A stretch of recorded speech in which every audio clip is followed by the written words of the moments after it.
Hi. On May 26th, Wednesday, we are going to have a super flower blood moon lunar eclipse. And this is the most spectacular full moon of the year 2020. So I want to invite you into a meditation to honor this. You can do it anytime this week. The actual eclipse will happen on Wednesday early morning, 5:19 Mountain Time, AM. But don't worry, if you don't get to see it live, if you're still sleeping, I'll put a link in the notes of this recording because there'll be live coverage by a place called the Virtual Telescope Project.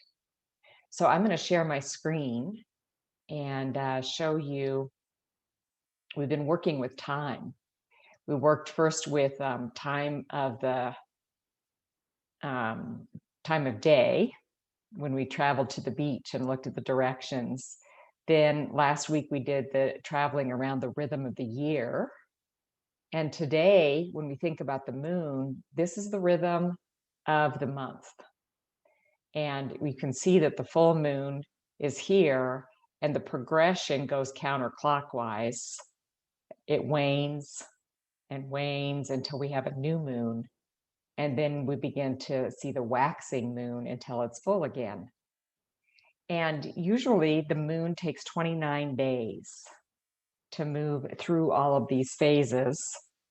The influence of the moon is quite dramatic and considered really of fundamental importance in the natural world. Its magnetism is responsible for the movement of the tides of our ocean. And since we are in large part made up of water ourselves, the moon actually influences us at a physical level. Each moon phase brings with it a particular quality of energy too, not just physical stuff, but energetic stuff. And coming to know these different energies, we can actually begin to live in harmony with the month cycle more fully. The moon's orbit, as I said, takes about 29 days. And this is interesting. The word month comes from the root word mona or moon. So again, we're attuning ourselves to the rhythm of the moon. As we look at the sky, we can tell whether a moon is waxing or waning. I love this little trick. So if you hold up your hand and you cup it with your right hand, in the northern hemisphere at least, like this, you know it's waxing. And if the moon in the sky, you can cup it with your left hand, it's waning. So I've been practicing that at night, going out and seeing what's happening. Now, the waxing moon is generally considered to be favorable for undertaking new projects, journeys, action in the outer world. And the waning moon, as it moves more into that dark new moon, is best for rest, contemplation, and turning inward. When the moon is dark, the lunar influences are most favorable for deep contemplation, meditation, receptivity to clarity and insight, because it's in that darkness that usually our intuition speaks to us. And then when the moon is full, the lunar influences are favorable for action and service in the world. So let me tell you a little bit about this blood moon, superflower blood moon that's coming up. According to NASA, a blood moon occurs during a total lunar eclipse when the Earth is positioned directly between the moon and the sun, hiding the moon from sunlight. And it's named for its red glow. When this happens, the only light that reaches the moon's surface is from the edges of the Earth's atmosphere. So the air molecules from the Earth's atmosphere scatter out most of the blue light, and the remaining light reflects on the moon's surface with a red glow, making the moon appear red in the night sky. So NASA says that we'll see a ring of light around the moon. It's hard to predict how red it'll be because the dust in the atmosphere has an effect. But not only does this lunar eclipse happen, but it's also the year's best supermoon. And a supermoon occurs when the moon appears larger than usual because its closest point, it is at its closest point to the Earth in its orbit. So we are getting a double dose on Wednesday, May 26th, and it should be partly visible everywhere in the world, assuming the weather conditions are good. So join me, if you will, in a meditation to honor the moon's cycle and the month itself, and getting prepared for this beautiful full moon that we're going to have on Wednesday. So do whatever you like to do with your eyes. You can close them or lower your gaze. And just begin to follow your breathing.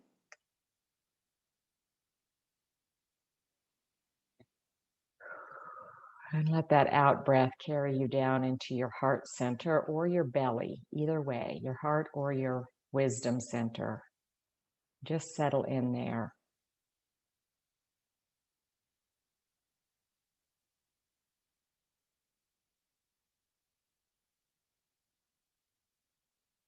And today, let's let our attention turn to sky first. So just imagine that a golden light is coming down through the top of your head,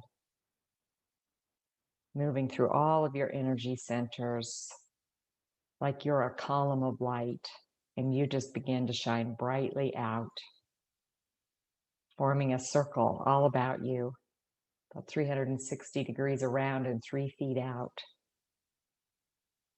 And let this wrap around you like a bubble, and let it protect you. Golden, you can call it divine light if you want, divine love surrounding you.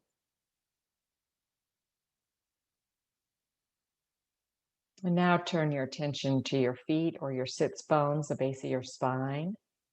And just imagine that you are growing roots down into the earth, deep down into the earth.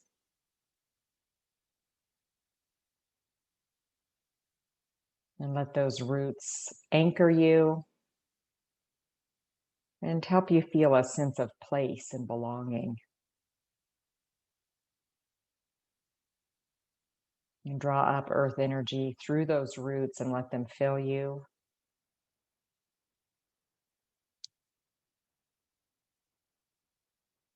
Begin to notice, how are you feeling in your body? And let earth and sky energy meet in your heart and shine again, feeling your whole circle and bubble, vibrating with energy from earth and sky, shining brightly with light. You are grounded, you are connected to all that is, and you are centered in your heart.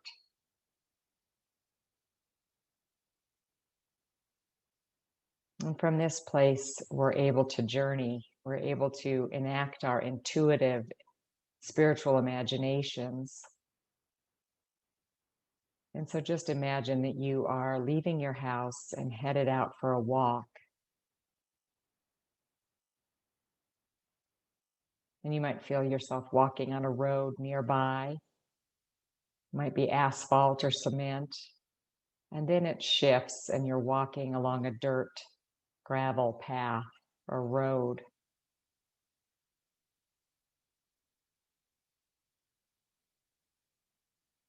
And you notice a path, a more narrow path off to your right. And so just let your spiritual imagination take you along that path.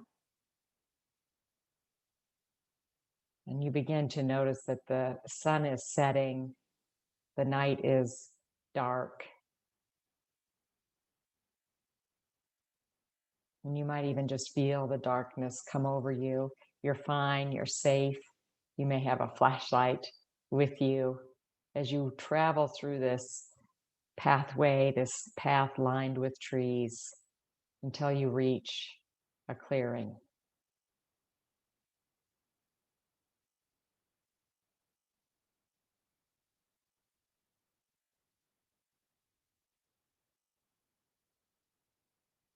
And you begin to notice how different the circle of trees looks in the dark. And there's a fire going in the center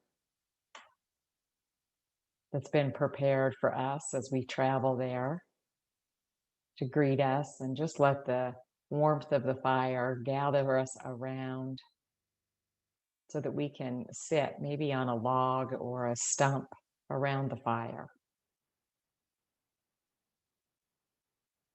You might feel a circle of people all around you, dear ones, friends, others who understand and want to learn the ways of nature.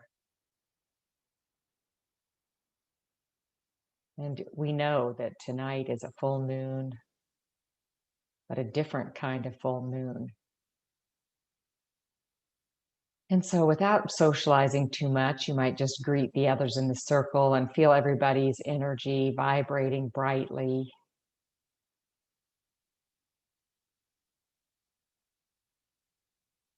And you might drop a grounding cord once again into the earth. Feel your roots growing deep into the earth. And just from a gentle and easy movement with your body without craning your neck too much, begin to notice the night sky.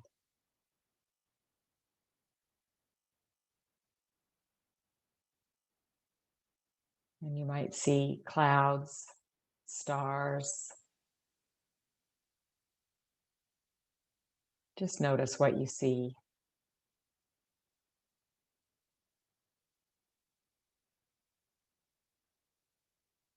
And if the time is right, you may be able to notice this powerful lunar event that is in our midst here in May of 2021, a super flower, blood moon.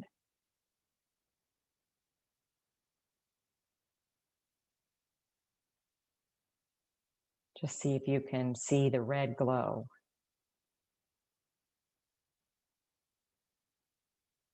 In your mind's eye, or in reality, if you happen to be listening to this while observing the physical world. Either way, you can just imagine a red glow in the sky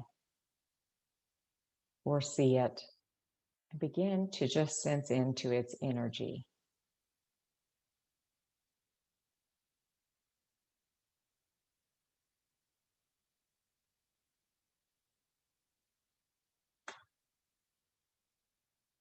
You might let its red glow shine down upon you, and you might even just ask it, is there anything you want me to know?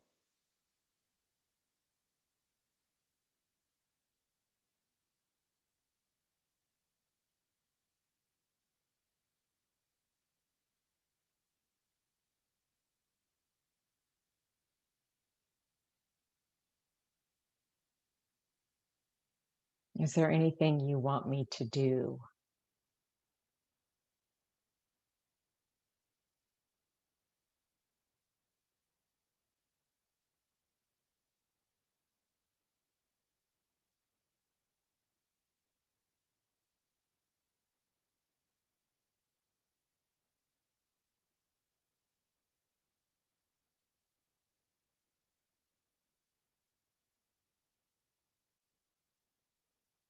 Just sense in. You may not hear words. You may just get a felt sense, or you may see colors, or a song title may come to you, a tune.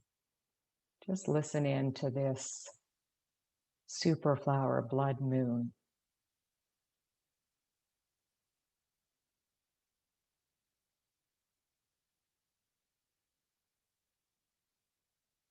And later you'll be able to get a journal and jot down what you're sensing.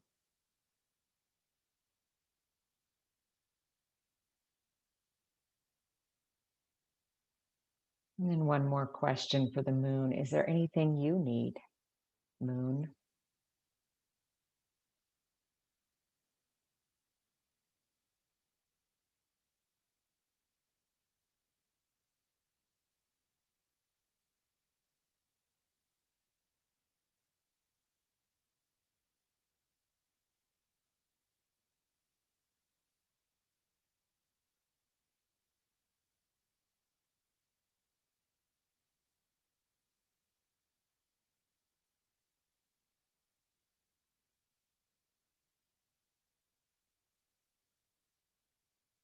And then just begin to, when you're ready, give thanks to the moon. You may say a prayer or offer it a blessing.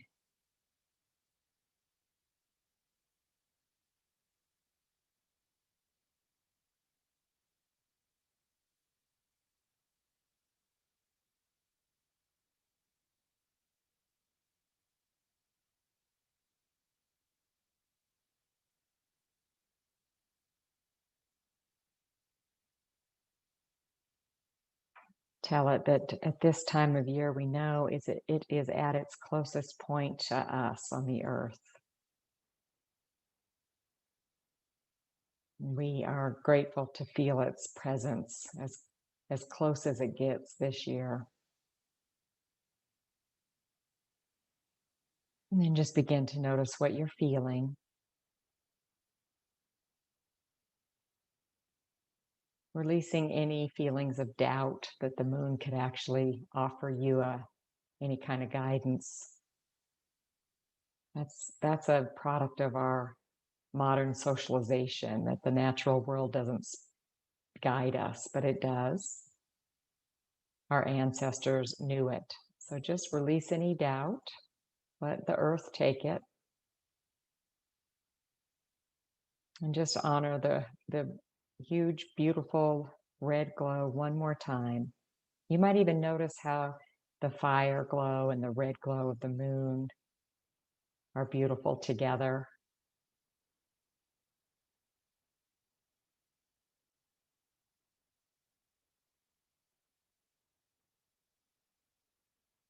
And then when you're ready, begin to prepare to leave this sacred spot, thanking the earth and the sky and the dark night, thanking the stars, the fire, the trees behind you. And then slowly begin to find yourself rising up off the ground if you've been sitting. Feel your feet beneath you, leaving the clearing, back to the path.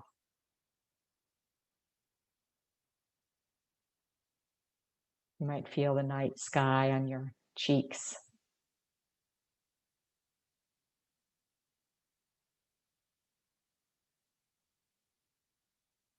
You might hear animals a little differently than we do during the day. Just notice your body, your pace, how it's different than when you came in.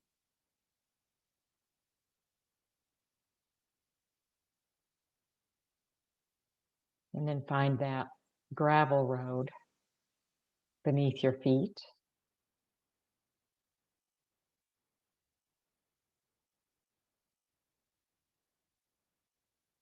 And then travel back to the place where you are, the room, the chair, the couch where you are, and begin to notice your body again, how it feels.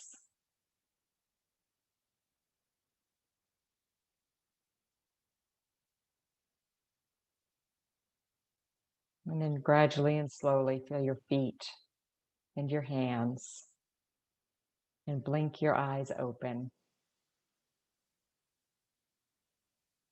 And if you'd like to find a journal and just jot down what you felt and experienced and witnessed, feel free to do so. Many blessings.